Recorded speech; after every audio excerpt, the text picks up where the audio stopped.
माहिती। तकरीबन 63 करोड़ रुपए की मनाली को आज सौगात दी गई है, जिसमें रोड्स है, पानी की स्कीम्स है और मनाली को पर्यटन की दृष्टि से कैसे विकसित किया जाए उस बारे में मेरी माननीय विधायक भुवनेश्वर गौड़ खान जी से बात हुई है। अभी यहाँ वेलनेस सेंटर बनाया जा रहा है, एडीबी के प्रोजेक्ट की शुरुआत की जा रही है, आइस स्केटिंग रिंक बनाया जा रहा है, बाईपास बनाया जा रहा है और एक 5 बीघे पर कमर्शियल कॉम्प्लेक्स कम पार्किंग का बनाने की हमारी इस वर्ष में हम कोशिश करेंगे। और मनाली के लिए मैं आपको बताना चाहता हूँ 250 करोड़ रुपए की लागत से एक रिवर फ्रंट बनाने का विचार हमारे यहाँ है और जल्दी ही 250 करोड़ की लागत से, जैसे आपने और जगह रिवर फ्रंट देखे होंगे, एक काफ़ी लंबा वॉक थ्रू भी बनाया जाएगा और उसमें क्या 250 करोड़ रुपए का खर्चा मनाली में रिवर फ्रंट बनाने के लिए किया जाएगा। देखो, न्यूजीलैंड से जो सेब का 25% आयात को घटाया गया है, उस मामले में मेरी कॉमर्स मिनिस्ट्री से मिनिस्टर साहब से बात की है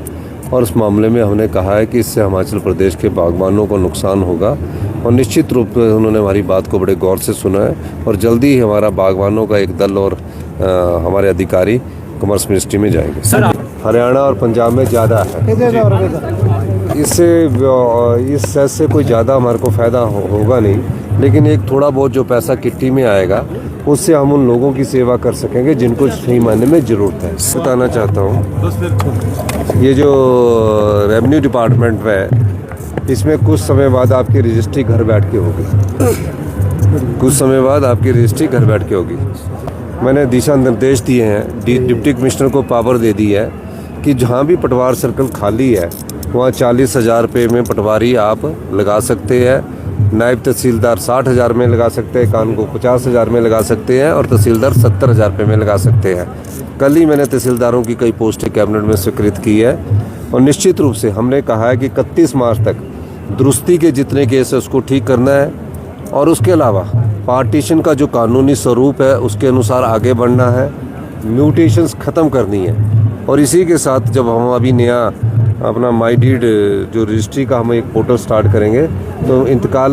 के लिए आपको द्वारा चक्कर नहीं लगाने पड़ेंगे। ये हमारी सरकार की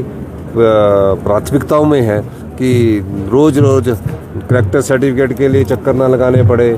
आपके लो इनकम के लिए सर्टिफिकेट के लिए चक्कर ना लगाने पड़े, आपको रजिस्ट्री के लिए चक्कर ना लगाने पड़े, आपको म्यूटेशन के लिए चक्कर ना लगाने पड़े। इस सबसे छुटकारा दिलाने के लिए हमारी सरकार प्रयासरत है। निश्चित रूप से मंत्रिमंडल में फिर चुनाव से पहले की जाएगी,